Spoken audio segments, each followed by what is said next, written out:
there's a lot of people out there whose intention is very misunderstood. There's a lot of senior executives out there whose intentions are very positive, but their behaviors are misunderstood and don't match that. Well, if the intentions are positive, then we can do a lot with that, because you can work with the behaviors and they're usually open-minded enough to want to do something about that and want to perform differently to be better. I'm Art Blanchford, and this is Life in Transition, a podcast about making the most of the changes we're given. As a married father of 3 teenagers, a longtime global business executive and adventurer, I've been through hundreds of transitions in my life. Many have been difficult, but all have led to a depth and richness I could never have imagined. You'll get to hear all about them on this podcast so that together we can create more love and joy in our lives, no matter what transitions we are going through.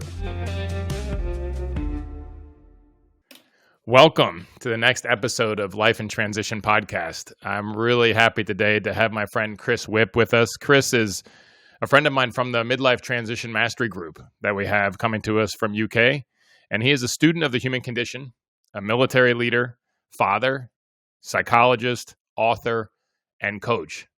Chris, most welcome to Life in Transition podcast. Thank you, Art. Really great to be here. I've been looking forward to this all week.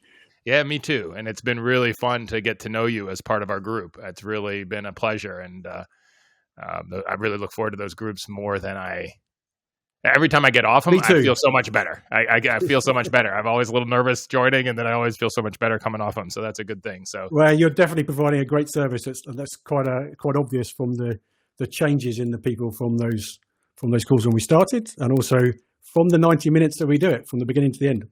Right. Really no, thank you. It means a lot to me, and it really helps me a lot too. But jumping right in here, Chris, what would you consider to be one of the most meaningful transitions that you've been through in your life? Something that's been the most transformative or informed the rest of your life? Maybe the most difficult, but something that's been really meaningful to you. What comes up for you when I ask that question? Yeah, it's so many come up actually, which is not the point. I know, so I will get to the point. But I think it's okay to list a few as well. The show can go wherever we take it. It's okay.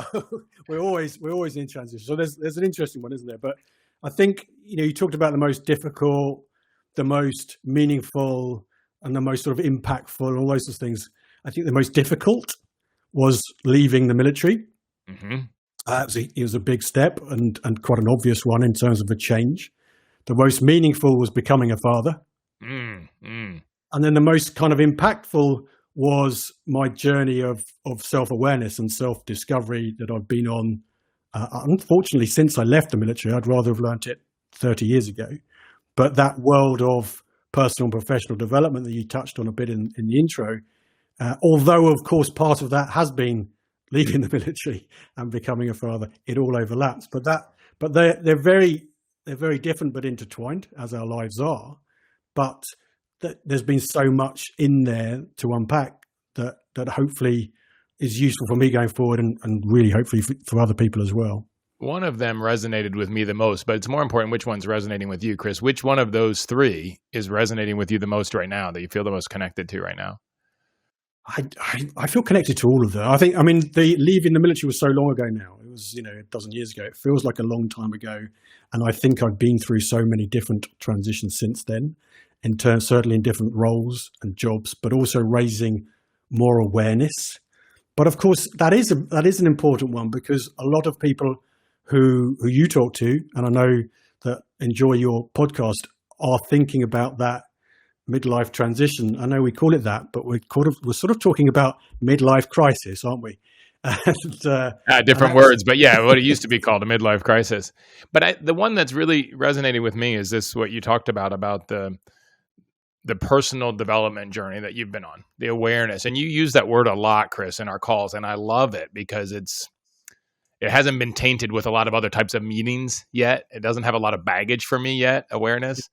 So I love that. I love that word right now.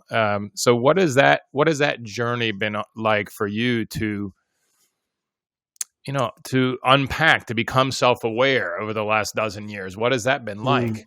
What's been the most meaningful part of that? How has it affected your life? Well, I think the the original point of why did I go into that? Why did I look at that? So I had this kind of epiphany of why was it I could sit in an attack helicopter in a combat zone and my pulse would go up to the 50s. The 50s. And to my resting heart rate, and I'm pretty fit. And I'd come back, and then, something would go on. I wouldn't be able to see my daughter, or something would be happening. And suddenly it would be racing off the charts, and I'd be very uptight about it. And there's never any danger for me or my daughter or anyone else around. There was a lot of love for her and all that sort of stuff. It was just that lack of control, that misunderstanding, whatever it was creating a condition in myself that was really certainly untenable. I couldn't go on like that. So in an attack helicopter, you were more centered, felt more in control, even in that type of environment than, I'm going to say it this way, a normal life situation with your daughter, with your family, where things you weren't quite sure how they would go, and it would be very uncomfortable, and then your heart might race, or you might feel anxiety. Yeah. So very much so. So it was a case of, clearly, I was an instructor, so I trained people to do what we were doing in the military, and then I was doing it myself, of course. So maybe there was an element of, you're prepared for this. You don't go into those things without being prepared, of course. Right. And rehearsed and role played, and of course it's still not quite the same.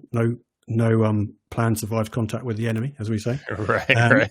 But there certainly is that approach of, maybe it was because it was literally something that you drilled in, day out. But I wasn't aware of actually the ability to influence a situation positively that you really don't think you've got any control over. And I actually was influencing it negatively, because I'd be driving. I wasn't living with my daughter and her mother. And so I would be driving, several hours just to push her around in a pushchair, because I wanted to be a dad as such. It's a stroller for the Americans listening. A stroller. Yeah. Thank you.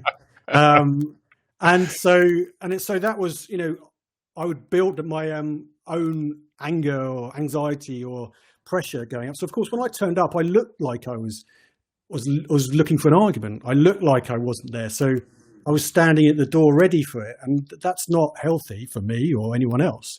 So I thought, I need to go into something that would learn more about the human condition, more about what is going on inside my mind, what is happening physiologically, and why. And that took me on that path into Vipassana meditation, neuro-linguistic programming, coaching, psychology, flow states, all of those areas of behavioral science that actually I've now come to know and love and use, and has made, a much more successful me, I would say. Hey, Chris, I'm sorry to interrupt you, but I want to go back for a second and just congratulate you, because you did something that's actually quite unusual. You felt uncomfortable, weird, and out of sorts, and then you got curious instead of critical. Yeah. Right? Like my tendency for a long time, and I know a lot of people's was, if I feel uncomfortable, I'd go back to what's comfortable. I'd leave the uncomfortable situation. I don't want to feel those feelings. I don't want to feel that anxiety. I don't want to feel that anger that I feel when I'm going, and so I avoid it. And it gets worse, of course. When I avoided it, it got worse and worse for quite a while, until it was untenable and unavoidable. But I just want to congratulate you and recognize that when you felt this, that you became curious right away. And that's a really, really wonderful trait that I'm sure has served you really well in a lot of other ways as well. But I just wanted to recognize that, because that's pretty cool that, as soon as you felt this, you went toward it instead of away from it. Yeah, thank you. I mean, it is important. Curiosity is important. I think the difficulty that a lot of us have in this day and age, that we don't like to be uncomfortable. Absolutely. We don't like discomfort. Yeah. I can order groceries and it will be delivered, and everything's now. Right. And there's no waiting. There's literally no waiting for anything. It's a case of, if something's not immediate, then that's a problem for people. So there's a lot of work out there now. And I always, when I'm working with people in the company Deep Sky that I work with, and we're working with clients about dealing with uncertainty and coping with pressures and all those things, part of it is about getting comfortable with being uncomfortable. Mm-hmm. Mm-hmm. And there's a lot of stuff out there these days about cold showers and getting out in the cold and doing things that are difficult and strenuous. And it really helps. It really helps in a number of different ways. But in certain ways, just being outside and being cold, being out in the wind and the rain, knowing that you're going to go and warm up and all that sort of stuff, but actually dealing with it rather than say, I'm not doing that. That's too uncomfortable. I'm not doing that. The very small things, it's the little things that are the big things that I say. It's those little steps that actually then just train yourself to be able to say, I can deal with this. This too will pass. And that's the key, I think, is the I can deal with it part, right? It's when we create, Buddhists talk about that there's pain and then there's suffering. And the suffering is what we make in our own head when we react to the pain in an extrapolatory way, right? And I noticed when I started to take cold showers, which I do every morning, I don't take the whole thing, but a minute or minute and a half at the end, that I noticed my relationship to cold is very different, that I can be outside in the cold and I can just notice that I'm cold without like freaking out about it. Like I used to like freak out. I'm like, oh my God, the cold is bad. I've now in New Mexico, there's no humidity, right? But I've meditated when it's like 20 degrees outside. And it's okay. I just feel a little cold. And it also allows me to explore really the physical limits of things instead of the mental, right? Because the mental, we can adjust the limits, right? But I can remember one time doing a run in the mountains, in the Rocky Mountains, and it was snowing rain mix the whole time, right at freezing. And it was a 20-mile run. And by then I'm like, okay, I can handle the cold. It's no problem. And then I wanted to there was a snowbow. It was snowing, and then there was this rainbow, except through the snow. And I'd never seen that before. So I wanted to take a picture of it. So I go to take my gloves off, and my fingers wouldn't work. Yeah.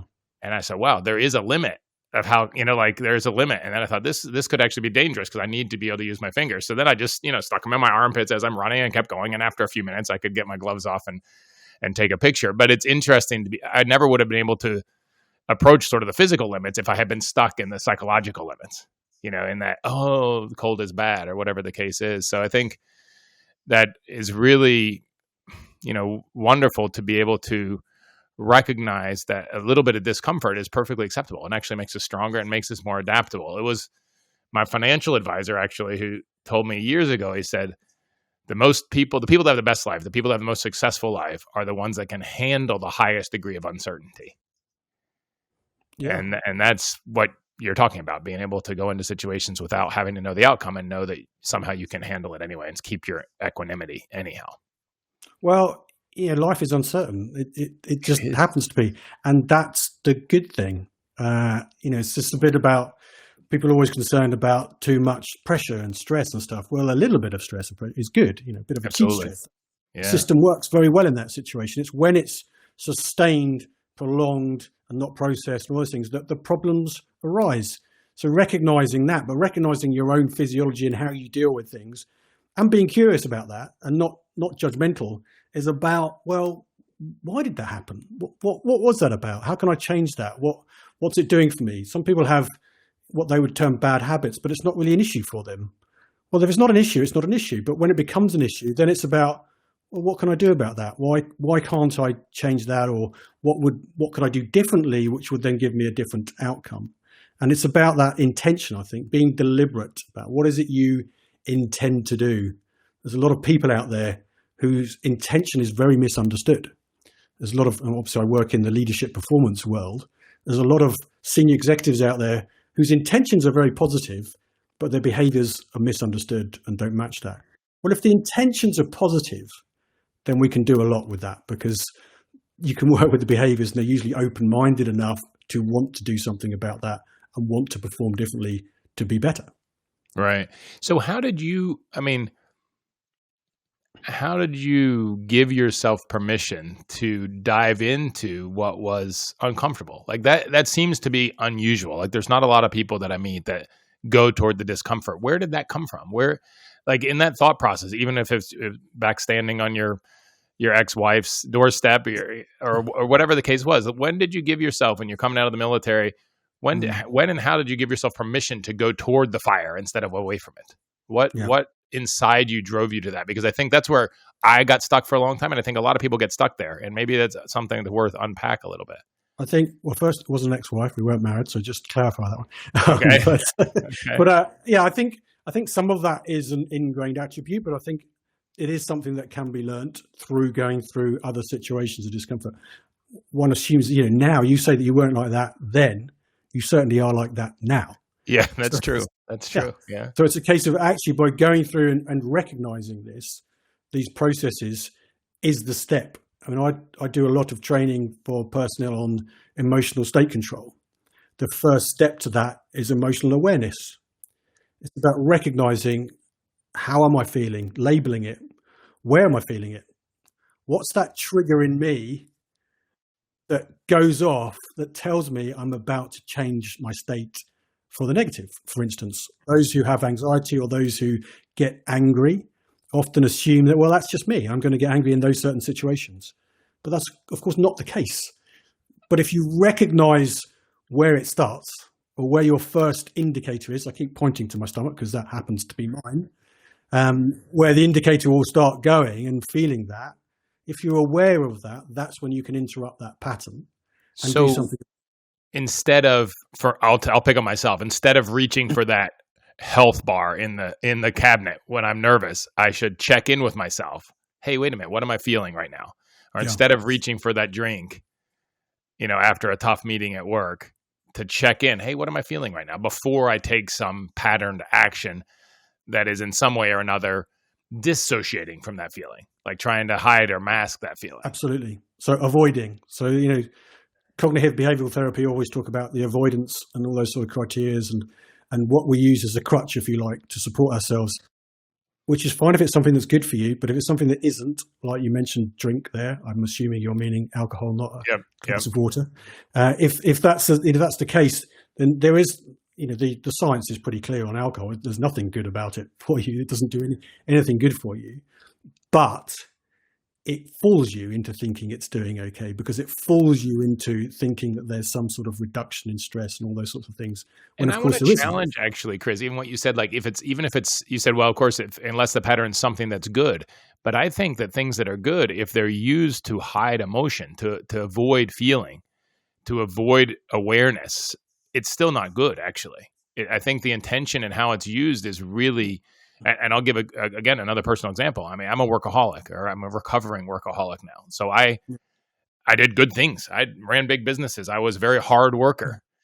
But when that, even though it's a good thing and it paid a lot of money for my family and so forth, but when that gets in the way of me connecting with my kids, because I'm not as comfortable with connecting with my kids and I'm not sure how to do it, and it's awkward and I feel anxious, sort of like you not being in the helicopter seat. And then I would avoid that by going to reach for my computer instead of for a bottle of Jim Beam, but I would reach for the computer. And it was not, even though it's a good thing, and even exercise could be taken to that level. I have a friend that did the same thing with exercise. Now exercise still has a lot of benefits also, but you can still use it to avoid things. So I think even if it's a good thing, I love your, admonition to check in with yourself. Whatever's coming up, check in with yourself before you take action. Be aware before you take action, even if it's a quote unquote good action. Well, remember that good action is only good action to a certain level. That's it's right. So you can't have too much exercise. You can run 20 miles. You can run more than 20 miles, I know. But try running 1,000 miles in one go. It's not going to happen. So you can have too much of a good thing, whatever that good thing is. So it's recognizing what's in it for you and what you need. The important aspect there is that check-in. I love the term that you use there, that check-in. I come from a world of after-action reviews. And whereby you always review what's gone on. And I do that for myself. I do that with coaching clients where they're reviewing. A lot of people have never reviewed their life. They've never done an audit on how their life is going. How is their work going? How are their relationships going? How's their exercise going? How's their health going? They just don't do that. From the moment we are born and grow up, lots of things are done for us. Rightly so. I don't know about you, but at 2 or 3, I couldn't really choose a school. Right. But those are done for us. And even some of our friends are chosen for us because they happen to be friends of parents or neighbors or whatever. And then for some people, not me, I hasten to add, but some people are sort of pushed into careers and jobs and roles and things that are expected of them in their life. And it's not until they get to that sort of those later years where perhaps those people aren't around that used to push and make decisions for them are not there anymore, that people start saying, oh, why doesn't this fit? Why doesn't this match? And that's not always about, and this is where the sort of transition stuff is key. Sometimes people get wary of a coach coming in to, find what's important in life because they think they're going to leave and ruin everything like that. Right. Sometimes it's not about looking for something different. It's about looking at what you already have differently. Oh, yeah. Yeah. And that is often the case of recognizing why you're doing something and what's in it for you, and the importance of finding the value in something that you're already doing that you might have lost because of whatever's been going on. And that's a different aspect to jumping ship and saying, I'm going to find it here, because people who do go, I'm going to find it here, I'm going to find it here, I'm going to find it here, never find it. That's right. It's actually, not out there. It's here. It's not out there. That's right. So until you go deep within, you're going to struggle to find that. And that's why doing all that work in those very different behavioral science techniques, from hypnosis through to, coaching itself and stuff, actually are really powerful in terms of looking inside and asking those questions and thinking about, well, what do I want and where am I? I love that. I was listening, I think it was Chip Connolly recently was talking about the difference between a change and a transition. And he said a change is anything that you just mentioned. You move locations, you change jobs, you get divorced, you get married, right? It's a change. Now, changes can spark a transition, but transition is work, is internal growth, right? Yeah. And if you don't do anything in here, you're going to create the same problem in the next relationship, in the next job, in the next town that you live, if you don't actually make that change into a transition. Yeah. So no, I think that's really true and really important. I'm thinking about, like, looking back with some perspective now, since you started on this awareness journey and this self-discovery, this curiosity and learning how to use your feelings and stuff. What's the biggest takeaway that you've had? What is it that you've learned in this, I'm going to call it, dozen years that you've been on this journey? There's so many. I mean, I think the most important thing for me is to get your unconscious and conscious on the same page. And how do you do that? So that is through that full journey of awareness, of understanding, of non-judgmental curiosity. So as a thought comes up, it's going through that process of, it's a thought. It's just a thought. It's not a fact. It's a thought. It will pass. Let's see what's next. Of understanding more about the human condition in terms of nutrition, in terms of sleep patterns, being in your best possible condition to do what you want. If someone wants to do a performance on a Friday, then they need to sleep well on the Thursday, which means they probably need to eat well on the Wednesday, which means they don't want any arguments on the Tuesday. It's all those sorts of things that actually build up over time, and having a holistic view on that process. And the point about the unconscious and the conscious is that I very much am on the side of that your brain is working with a positive intention. It's coming up with things. The sort of inner chimp and the saboteurs and all those sorts of things that other people works well with, it doesn't work with me. It creates a battle within yourself that you're never going to win if you want to battle for the rest of your life. I prefer to look at the things that my brain comes up with as a positive intention. So, many moons ago, when it was belittling me or saying, why did you do that? Or getting angry if I knocked over a glass of water or whatever it was. Right. Why was it doing that? Well, it was doing that because it thought I was doing things that weren't good for me, that weren't things that would be positive in a social environment. A lot of people have issues still with public speaking. Well, why? Because that could be ostracized, cast aside. You're out of the pride of a pack. That means death. Right. So evolutionary, whether, whatever people believe, the fact is that human beings have developed over millions of years, created from whatever or whoever, but we've still created, our brains have created over millions of years. It's only in the last few hundred years, not even now for some people, of course, that you could be positive about everything. Yeah. And get away with it. Right. And live. Therefore, so you honor this, even if you have, critical thoughts and stuff that come in, you honor this part of what the message that your brain's sending you is something that's trying to protect you or trying to help you or trying to something that served you in the past anyway. Yeah, I thank it. Instead of being critical or pushing back against it. Yeah, absolutely. Thank it. Because when someone's got a phobia, I like that, irrational phobias, the brain is creating this phobia because it's misunderstood the situation. It hasn't caught up with our current state of being. Evolution hasn't caught up with technology, if you will. Yeah, it doesn't get it. It doesn't understand that we now know what's going on the other side of the world in an instant. That we can now, social comparison theory used to be our next door neighbor's garden and the car in front of their drive. It's now the world. Right. It's It's now now Kim how do I Kardashian and whatever. how do I compete with all these gorgeous, fantastic, slim? By the way, most of them, aren't exactly happy either because they haven't done the work themselves. So, which is very sad in itself because it's potential about themselves sometimes and others. Not all of them, of course, but there are elements of that. So the brain hasn't caught up. The brain hasn't caught up with that. So it will still be defensive. It will still be stressed saying, out about that and feeling because insecure. it doesn't want you to do something that's dangerous, and it sees danger. It doesn't know the difference between real physical danger and emotional danger because it sees it all as you're going to be cast aside. Talk a little bit more about that because I think that's really important. Like, I mean, we all understand that if we were running from a saber-toothed tiger, 150,000 years ago, that's danger. Yeah. But today we all stress out about stuff like on social media or whatever that's not danger. But what's going on with the brain and talk about that difference about how our body doesn't know the difference between real danger and perceived danger. Well, it's still putting it in that same bracket of serious danger. So speaking in public, that's not dangerous, is it? No one's gonna knock you off the stage or whatever it is you're doing, or your best man speech or whatever it happens to be. But the brain thinks if I mess this up, this audience is going to cast me aside. Casting me aside is being put out of the pack. We can't survive on our own. Yeah, 40,000 years ago, you're dead when that absolutely happens. Yeah. Absolutely. I mean, even now, relationships are very important.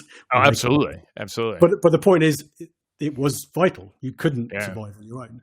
So it automatically jumps to that. It hasn't caught up with that. At least that's how I take it. No, and I think there's a lot of truth to that. So how do you recommend, like, if I'm giving that best man speech, which I have one coming up in a couple months, and I start to get nervous, what do I do? Like in that moment, like what's a tool that I can use in that moment to ground myself, so to speak? So there are certain techniques and tools that I've learned in coaching that will help people prepare themselves for those situations ahead of time, because the wonderful thing about the human brain is this ability to contextualize and empathize and things. If we watch cartoons, and we can get emotional about cartoons for those who've seen Toy Story 3. If we watch films and an actor does an amazing piece and she's just lauded and, oh, you made me cry, and we give them awards for that. We don't give anyone else awards for making us cry. So it's a case of actually recognizing that that's our power. So we can build these contacts which will build the picture, which will put us in that moment ahead of time, so we can adjust our own reference points to do that. And some of it's about dealing with those things that is going to come up. So when people are talking about presenting, and a lot of people have this anxiety about presenting, and of course you were a senior executive, a lot of senior executives can't avoid it. Once they get to that stage, they have to stand up in front of people and do that and present to maybe a large audience, things like that. The first thing that they say is, oh, what do I do when someone stands up and walks out? They're going to stand up and walk out because they don't like it. Well, I changed the framing. So that you're assuming someone's walking out in protest. Like, this is so bad that I'm walking out. Why? Because our brain is negative. So what I train others to do that is, when I see someone standing up and walking out, in my head, I'm thinking, oh, they're going to go and get their friends. They're going to go and tell everyone, Chris is talking. Come and listen to what's going on. Now, are they doing that? No, of course they're not doing that. Or maybe they are. Yeah. Thank you for But it's also, the fact is we also don't know. That could be the case. Exactly. Yeah. The fact is, I don't know. I'll just be guessing. Right. So to think that they think I'm doing a terrible job, they can't stand this, and that's why they're leaving, is just the same as the guess as thinking the other way around, that they think I'm amazing, I need to go and tell someone else. And the point is, when you start doing that, when you start interrupting those patterns and putting these new things in, and you can do them with different techniques with NLP that strengthens the point, or hypnosis that will, again, go a bit deeper into the unconscious and help promote that position when you get to it. So you can do that. But even having this discussion, next time that you see that happening or something, you'll probably think of this moment and laugh. Right. When someone gets up and starts walking out, you start going. So far, I hear two things, Chris. First is rehearse it. Train yourself for it a little bit in your head and see it going well. And I realized actually that I was doing that last night without thinking about it. So I have my first face-to-face podcast this afternoon, and I've been setting up a studio in the room next door. Right. And while I was setting the camera angles and so forth, then I was, introducing the guest and running through it. And it's something I'm a little bit nervous about because it's the first time I'm going to have this face-to-face, and I want everything to work well. But I ran through it probably 10 times last night without even realizing it, that I was rehearsing this, this working well and doing well. So the first thing is rehearse it. in your mind, like see yourself. And then the second thing is when you're in that situation, have I'm going to call them positive triggers instead of negative triggers. Assign positive meaning to things instead of assigning just as arbitrary negative meaning to things, which is where our brain goes because of the survival mechanism in the amygdala. Yeah. So practice reframing, practice that different perspectives. All those things, they're true. It's a bit like, road rage. I help a lot of people out because they have road rage. Someone comes up behind you and flashing their lights. Well, what would put you in that situation where you'd go up to someone and flash the lights? You've got kids. Medical emergency, right? Medical emergency, pregnant woman in the back, all those sorts of things. Your lights can't say, unless you know Morse code, which would still be a lot of words, you can't say, excuse me, would you mind moving out of the way? I've got an injured child in the back. I need to get to hospital. You can't say that. You can't wave on the way past, say thank you or something like that, but that's already passed. So if you think, what else could it be? What else could be going on? And then when it's safe to do so, move out of the way. American audience, move out of the way, let them go past.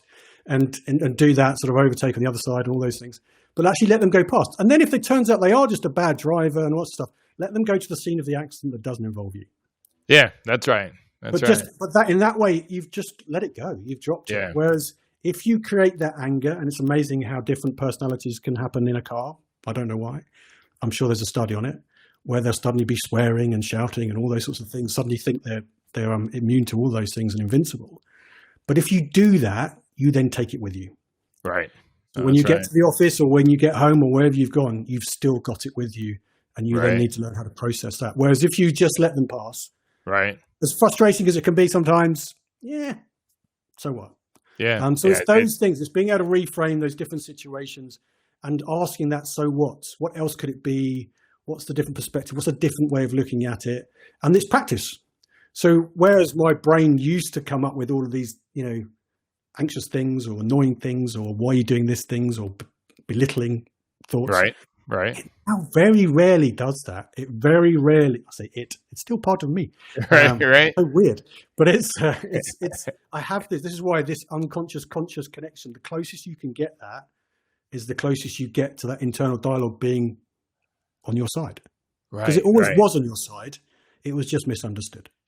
That's right. No, I like that. It was always on your side and we just assumed it wasn't. And then once we resist it and fight back, that's where it creates the tension and the discomfort. I mean, just like the guy passing with the bright lights, even it's our resistance to that creates a problem. If we just move over and let it go, no big deal. But if we go and carry that around, that's where it becomes a problem, right? We carry that into our next meeting and we snap at our employee or snap at our boss which is why I don't like to call it a chimp or something negative or something, because it's still me. It's my unconscious protector. And the research or my own experience shows that it can change and the mind can change and you can have a calmer or more connected understanding. And whether people go and do that through yoga, hypnosis, trance states, whatever it is, it does work. So it's just practice. And again, we'll come back to a point we made earlier. People want a result now. What can I do now? What's the one thing I can do now? Well, the one thing you do is practice now. That doesn't mean it's going to work now, but think of that reframing. What else could it mean? Someone hasn't rung me. Oh, they don't like me anymore. Really? Or busy or anything else? Texting and language is really interesting because of the perception from an email that you can put on it, which doesn't necessarily mean the same as how they wrote it. Yeah, there's a great study. It's old now, but it's still so relevant. It was from UCLA, and I think it was 1979 or 1976, this professor at UCLA that different types of communication. So written words, it wasn't emails or text yet, but it's the same thing, right? Written words, spoken words, or face-to-face communication. So think about face-to-face, which video is approximation, but it's still not 100%, versus a telephone call or a shouted communication where you can't see you, or versus something that was a written memo. And guess how much the written word is of total, the percentage of communication you can have when you're face to face with somebody. If you just had the written words, guess how much the communication is? It's very low. I know it's in the sort of teens of percentage potentially or something like that, isn't it? Yeah. So most people feel like it's most of it because that's what we think, that words are really important. It's 7%. Yeah. And the physiology, how you move your body, is 55%, roughly 54, 57, something like that. And then the tone, right? If your mother said, Chris or Christopher, right? Okay, that one's even a different word. But even if she just said Chris, the tone tells much, much more than the word.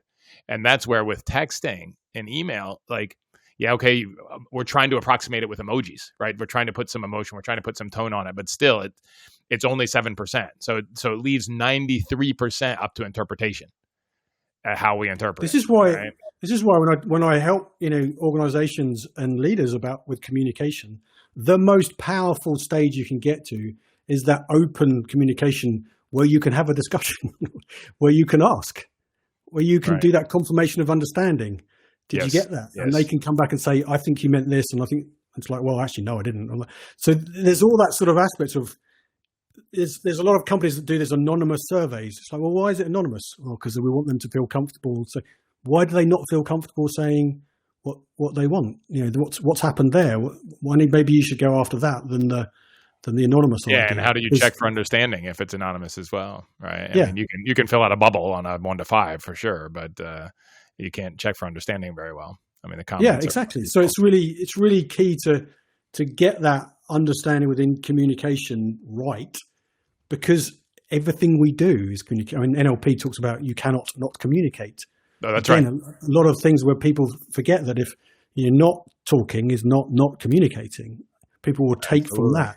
Absolutely. And again, if you get the conditions whereby you can have an open communication, you can solve that. I'm sure you're very aware when your wife is in a different mood. Let's call it a different mood. Absolutely. Without her saying, Art, today I'm in this mood. Yeah. You just, and vice versa. So, I think about that. My wife and I this month, we'll be married 30 years. Wow. And I remember when we got married, we felt really lucky because we had done these workshops together about communication. And so the key, like we've been through all kinds of bumps, as you can imagine, in a 30-year marriage. But the key is to be able to have that communication where we can have that dialogue and we can check for understanding. And if we're too heated at the moment, we can check for it a few hours later. And we do, because of the tool. And we talked about that before we got married. We said, we feel like, if most people's communication field is a minefield, right, is a forest full of landmines, ours is now like a marble floor. Like we've done the work on it ahead of time. So it's not going to mean that it's going to be easy, but at least there's not going to be mines blowing us up everywhere. And we have a better chance of getting through it. And here we are, 30 years later and still doing it. And the key, I really think, is the communication. Absolutely. It's having those paths of communication set up ahead of time. And having those relationships are the key to a good life. I mean, there's the book, The Good Life. I'm sure you know Absolutely. it. Yeah. Based on the Harvard study. The Harvard study of adult development. It's been going on for over 80 years, I think now. And, and there's other studies as well that have interviewed people on their deathbed, all those sort of things. And actually the thing that drives people together and keeps them together is relationships and the success. I mean, it's quite obvious, really, isn't it? If you've got someone that you love who's close to you and things like that, it does help you heal better. It does help you get over things quicker and process things faster. And whether those relationships are romantic or friends or whatever it happens to be, having relationships is really important. I mean, I think coming back to the leaving the military, one of the things I miss is always having people around to go and do something. I don't mean always having people around all the time. I'm an introvert. Right. Yeah, but to go do something. But if you want to go and do something in the military, there's always someone there who will go and do it with you, or do it, and you don't necessarily get that. Or there's someone there who tell you that's not a good idea as well. So there's always that aspect there. So that's something that you and especially with guys. I mean, women are a little bit better about having relationships just for having relationships. We sort of need an excuse. We need something to go do. And that's one area that's really saved me. One thing I really love about outdoor activity, athletics, mountain biking and hiking and skiing and running is most of the time that's also my social time. And that's where I hang out with my buddies, go doing that stuff. And that's really great. So I'm wondering, Chris, if you look back now to when you started this journey, would you do anything different? What would you tell your younger self? Like if you look back with the perspective you have now, and it was pretty amazing that you very quickly you got into curiosity, which is great. But is there something that you would tell yourself, your younger self, that you would do differently looking back now? I think I'd say go for it more. I think. What does that mean? Well, it means there was still, a bit of procrastination. It took me, it took me a couple of years to write my first book. It's taken me 10 years to get another one out. I think I'm about to launch my first one, and it's about 12 years in the making. Yeah, there's a lot of issues with trying to be a perfectionist about everything as well, and understanding that actually good enough is good enough. You can always change things and go back.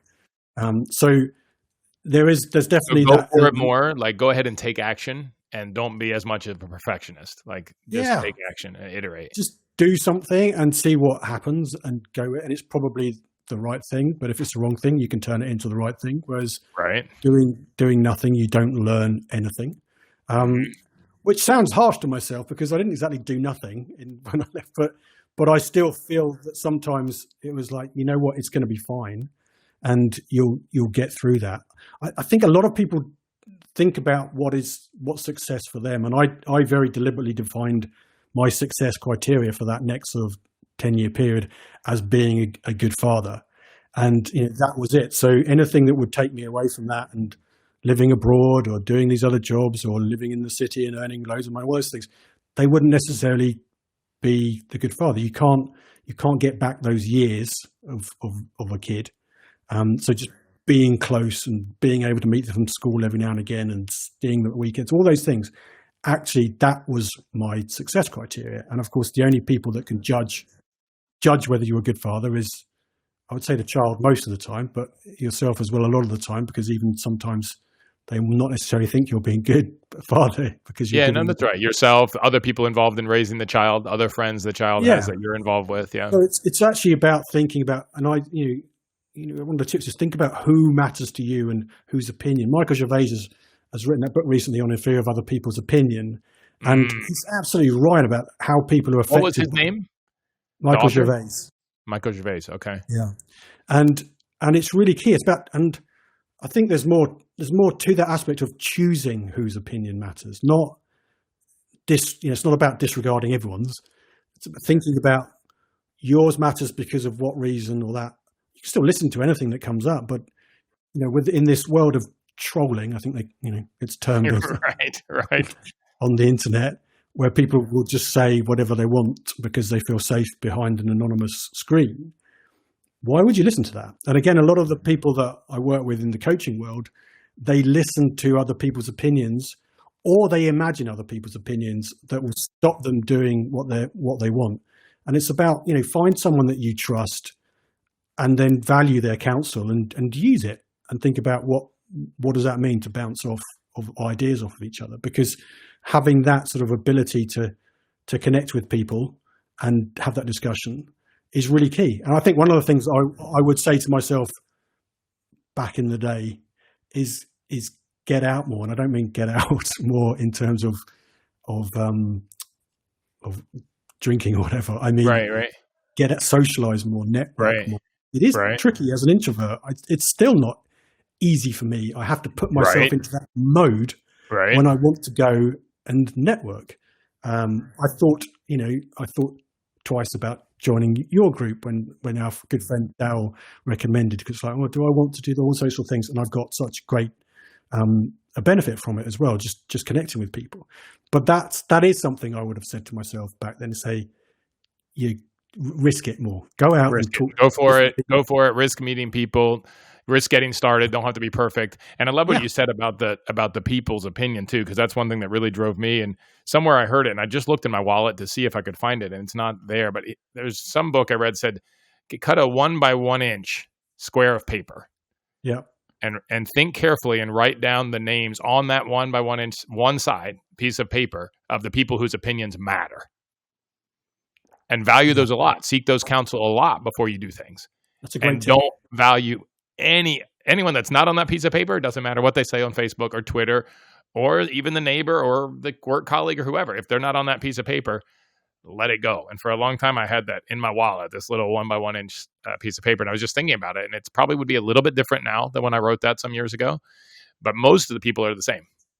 Yeah. Well, I'm very lucky in the sense that in the last dozen years or so, I've met people in this world of personal professional development that actually has grown that circle of people I do trust now, and can call on and have a conversation with in different ways about different things. And I think that's really important. I think that's what's such a privilege about being a coach to people as well, is that you get to share in their thoughts and views. And it's not about giving advice, of course. That's not what coaching is about. It's about showing them what they're already capable of, actually, and holding a mirror up to their own abilities.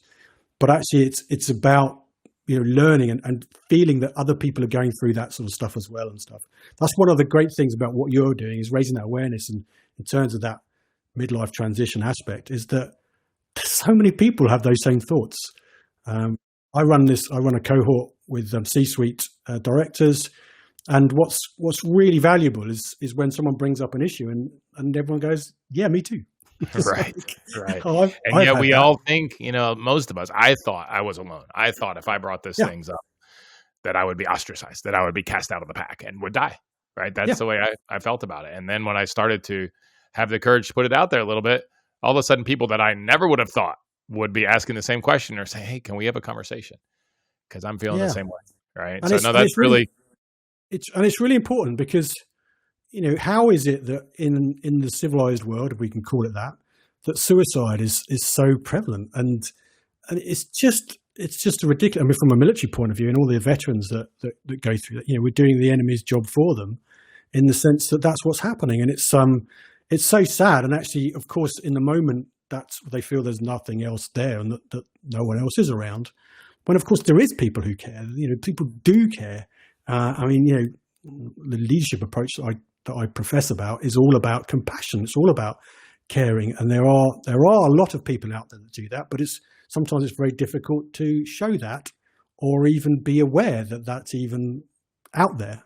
And that is terrible. When I do a lot of research in terms of health, as and I read David Sinclair stuff on lifespan and Outlive with Peter Attia, and running into health span. And yet there's still this sort of mismatch of, well, what about the mind? What about dealing? There's no point in living longer if the body can do it, but the mind is going to stop it.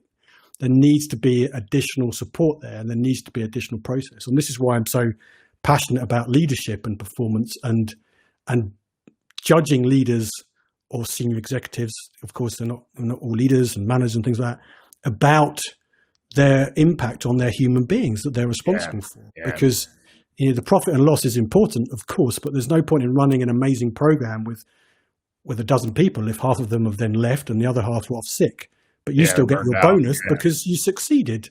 Yeah, you can do things in the short term that are not viable long term, for sure. Absolutely. Leadership should be about planting trees for that next generation and helping people to grow.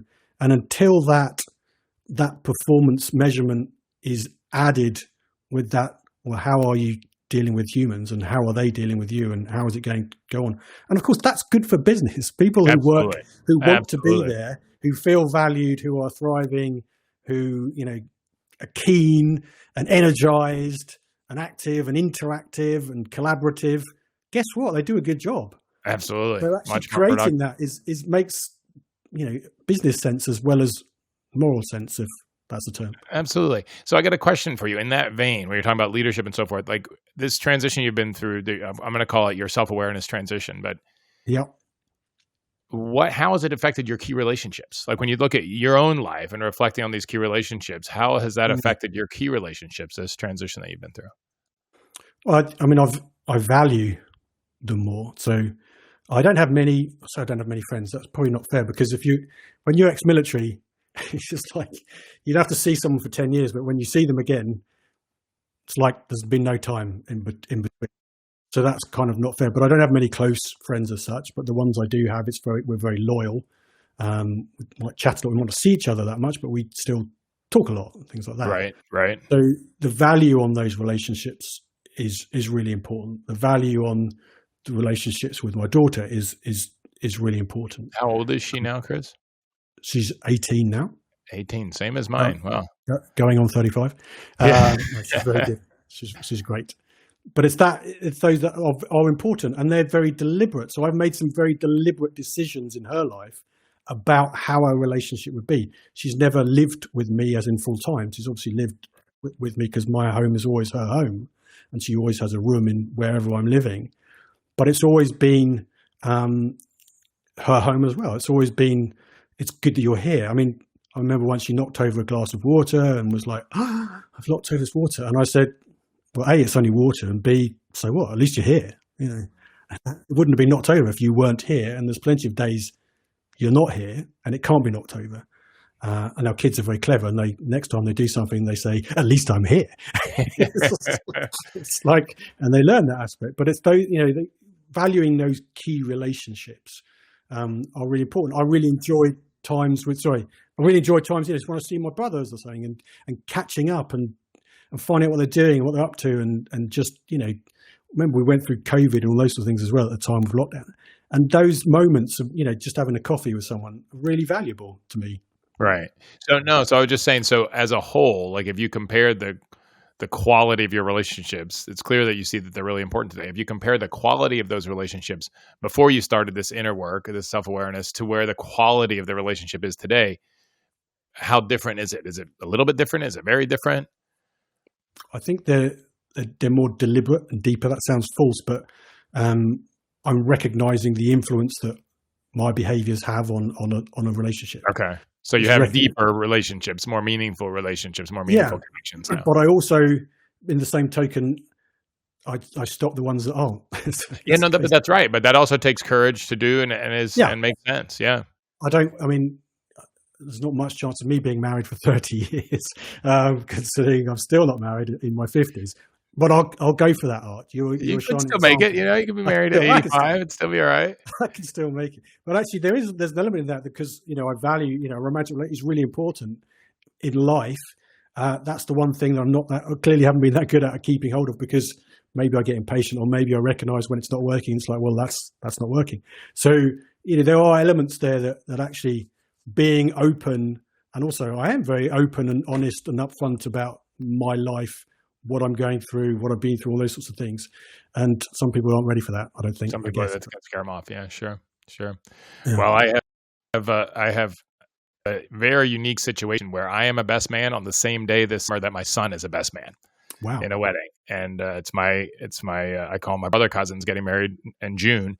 Second time, I had one marriage that was awful and raised the son and stuck with it until the son was on their own. And now he's getting married for one that he says will last 30 years instead of 20. And we'll see that, so he's our age. So, you never know. He'll probably still be married 30 years, but let's see. You never know. If I'm still around in 30 years, then that's a bonus anyway. So we'll go with that. Yeah. So that leads me to a couple other questions, but I know you talked before that there are some health challenges going on with you as well, Chris, speaking of if you're around in 30 years. And how are you dealing with them? And what have you found useful that might be useful for other people with dealing with these health challenges? Yeah. So you're right. So last year, August time, I think it was, they found, as I term it, they found some cancer cells in my prostate. I don't have any symptoms. I still don't have any symptoms. I didn't have any then. I just was aware that in your 50s, people talk about it. And I thought, well, why not go and get it checked? And that led me down a line into obviously MRIs and biopsies and this diagnosis. And in a number of ways, it's really powerful. It sounds weird. I think in anything, it may well have prolonged my life, because it's taken me down the world of research and understanding about the importance of what we eat and how we look after ourselves. I've always been into fitness and health. I was a fitness instructor before I joined the military. But in this day and age where there's a lot of ultra-processed food around and lots of stuff, and sugar's just about in everything, understanding what these things do to us, or when they're good or when they're not good, and what's right for you. And it's a very individual aspect. And this is why the research is important, but it's really vital to look at it yourself.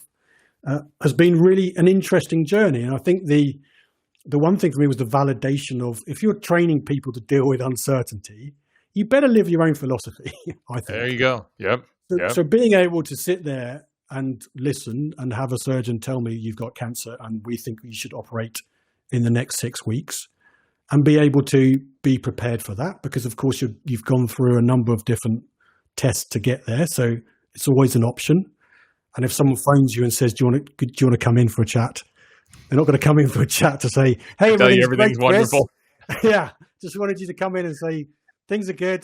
Have a good time. So you've got to be ready for what they're going to come in and have a chat about. But then to be able to say, okay, what does that mean? What are the other options?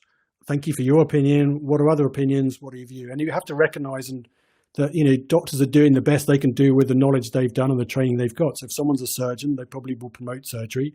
Someone's a radiographer, they'll probably promote radiography. If someone's an immunotherapist, they may well go that route. So it's not about dismissing any of them. It's about being able to take it all on board. This is why I'm so grateful that I learned the emotional state control stuff prior to going through this.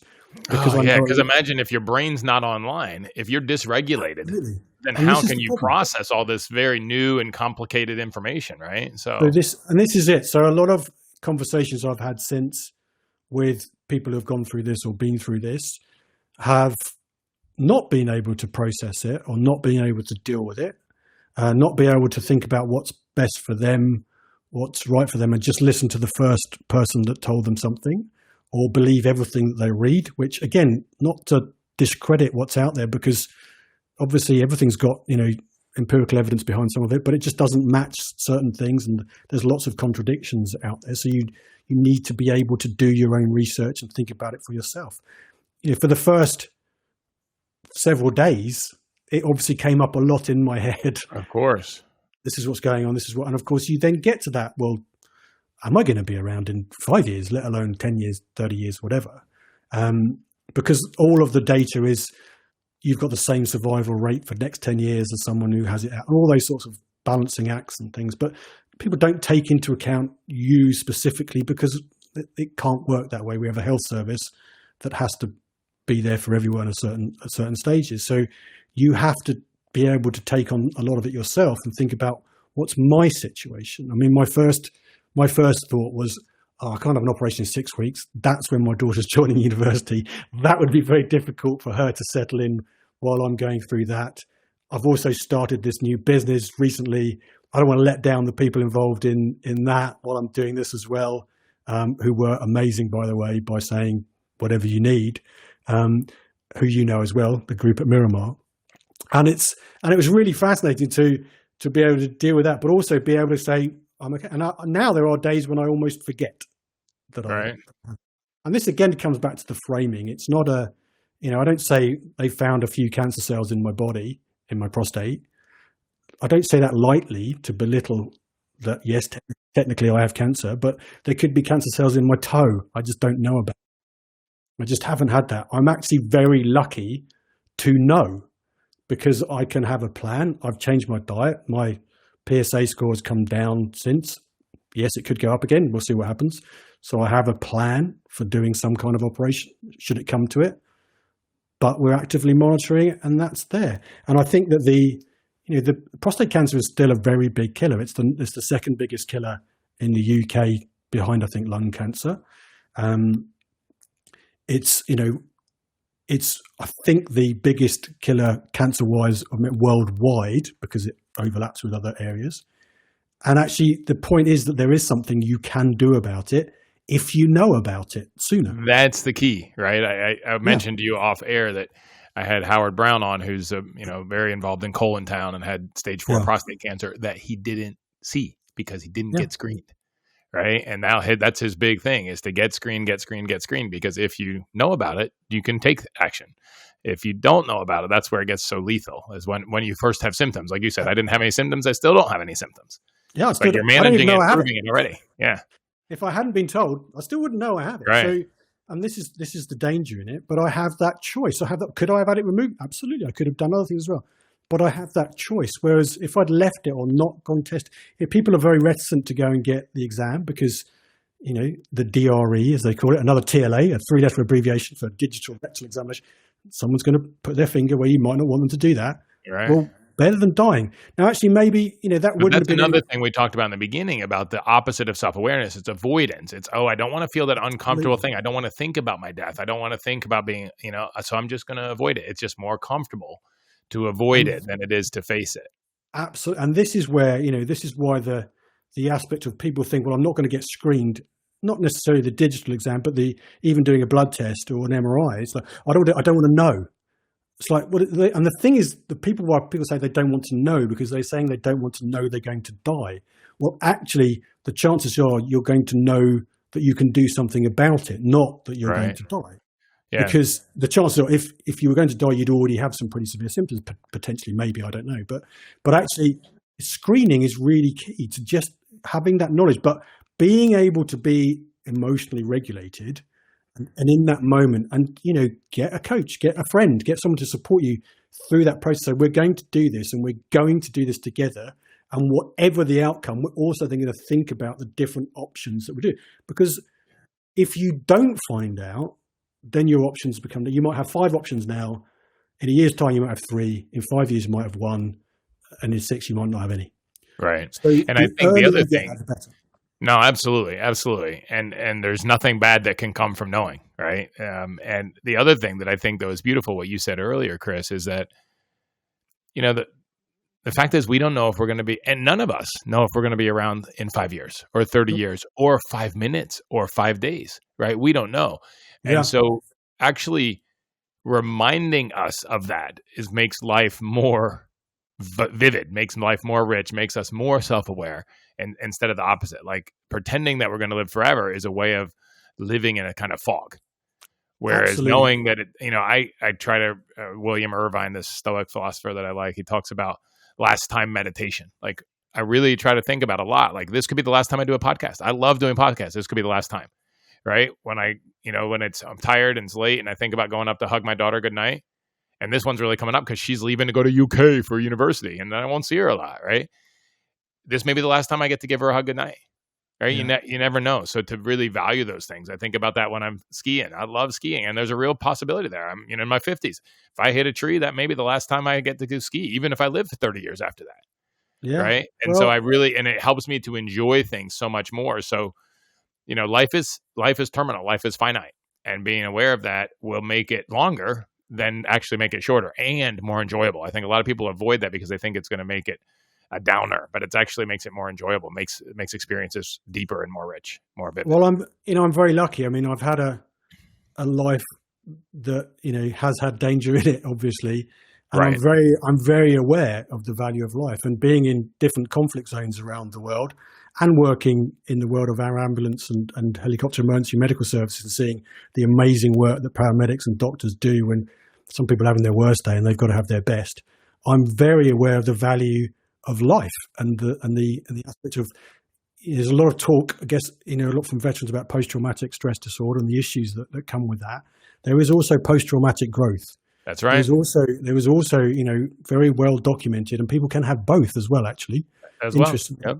But it's a case of actually, I value the little things. I value those little coffee moments or something because I recognize the danger. I mean, you don't have to, I'd recommend you don't watch the news every day, but to see the damage that's going on in various areas of the world, or how unlucky some people can be just through nature, and being able to appreciate life is really powerful. And going through some really difficult moments has allowed me to understand that it's all precious. And you say you don't know. Stoicism is one of those, go-tos for me. It has been for a long time. I've read a lot of philosophy. And the reason is not just that sort of, and it's Stoicism with a capital S, not a little s. And that's important for the stiff upper-lipped old term British people. Which is British Stoicism is not what we're talking about. Which is no help to anyone. But the being able to actually think about, I think the world of manifestation has killed this process of thinking about what could happen wrong, because you're not preventing. That's not going to cause it, but actually you've got to plan ahead. If you're flying helicopters, especially when it comes to, you are often thinking about what if that happens, or what if that goes wrong. Where can I put it down? Why? Because you can then do something about that, and that's the same with life. Once you've dealt with the worst case scenario, you can then start looking at the best case scenario and what do I want to happen. And then it's not about those things that what can I control and what can I not control. Add that bit in, what can I influence? Right. What can I influence as well? And how far am I willing to influence? And when I've got that far, I'll let it go and move on to something else. I can't do anything else. But to be clear about what it is that you can control or influence, and not spend time on things. So many people spend time on things on what they're concerned about, but they have no control or influence on. Yeah. And that's simply a waste, right? That's simply a disaster for feeling frustrated and not doing what you can do with this precious life. And that's being able to deal with someone saying you've got cancer is part of that process. Right. I can't get them to take that back. I can't get them to say, right. You know what? Can you just swap that MRI Just kidding. out for someone Just else's? kidding. Yeah. Certainly would have been a good April Fool, that one. Right. But it's, so therefore, okay, well, what am I going to deal with that information? And it takes time to settle and process and deal with and go through and then think about, well, what does it mean to me? But it's there. And I think what's important, for your listeners and viewers, that if they can get a test, or there's someone who's going to be there to help them. Someone will be there to get through it. And they're not the first person. You are not the first person to go through that. Someone else has had it. No, for sure. No, that's a good takeaway. Any other takeaway that you would leave with our listeners from all of our, we've covered a lot of ground today, but anything that you would leave as a reflection, as an action, if you could leave one thing with our listeners right now, what would that be, Chris? I think a lot of people say, you've got to know yourself and get to know yourself, but actually you've got to learn to trust yourself, but learn how to do that. Be really curious about how to do that. It's not just a one-liner, well, know yourself, and off you go. And it's like, well, was that what I wanted? Actually take the time to think about your physiology and the signals that you're getting. Learn, go and watch some Huberman or some other great podcasts and listen to more. Go and reflect on some of the amazing guests you've had on the past and think about, what does that do for me? And what else can I take from that? Really be curious about why things, rather than judgment. Why did someone do that? Why did I think that? Why do I want to do that? It's more about, where's that come from? What's that aspect there? Where am I going to? How does it make me feel?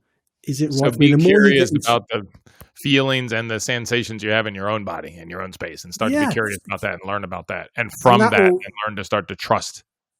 That will then take you on a path, hopefully, into sort of understanding more about breath work. That's the first thing to go to. If you're in an anxious state, is control your breath, slow your breathing. Learn all those different skills. Learn those different attributes that you can gain, that actually they can be developed. You can literally change the way you think. And just recognize that sometimes you're not going to have a good day. Yeah, and that's okay too. There's nothing wrong with that. We don't have to suffer because of the suffering, so to speak. Yeah, there are still times when I just think, I feel really down. And I just say, all right, well, you've got today to be down then. Yeah. Deal with it. Me too. Deal with it. Oh, wonderful. One last question, Chris. Where can listeners find out more about you? You mentioned a couple of books you have out and the work that you're doing. Where can they find out more about you? I wish I had a couple of books out. I still have the one book out, The Leadership Secret. It's in its 3rd edition. So that can be found on Amazon, I'm sure. At our company, Deep Sky. So deepskyleaders.com, where people connect with me, or I'm on LinkedIn. I think it's Chris Whipp on LinkedIn. Just if anyone wants to reach out, then do. I hope it's been really useful, and that they gain something. If nothing else, get checked. Excellent. Good last word, Chris. Thank you very much. Thank you for being with me today. Really appreciate it. I appreciate it too. Thank you, Art. Love what you're doing, and keep on your journey. Thank you, brother. Thanks a lot.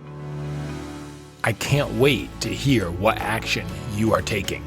Connect with me on LinkedIn or our website, lifeintransition.online, and let me know.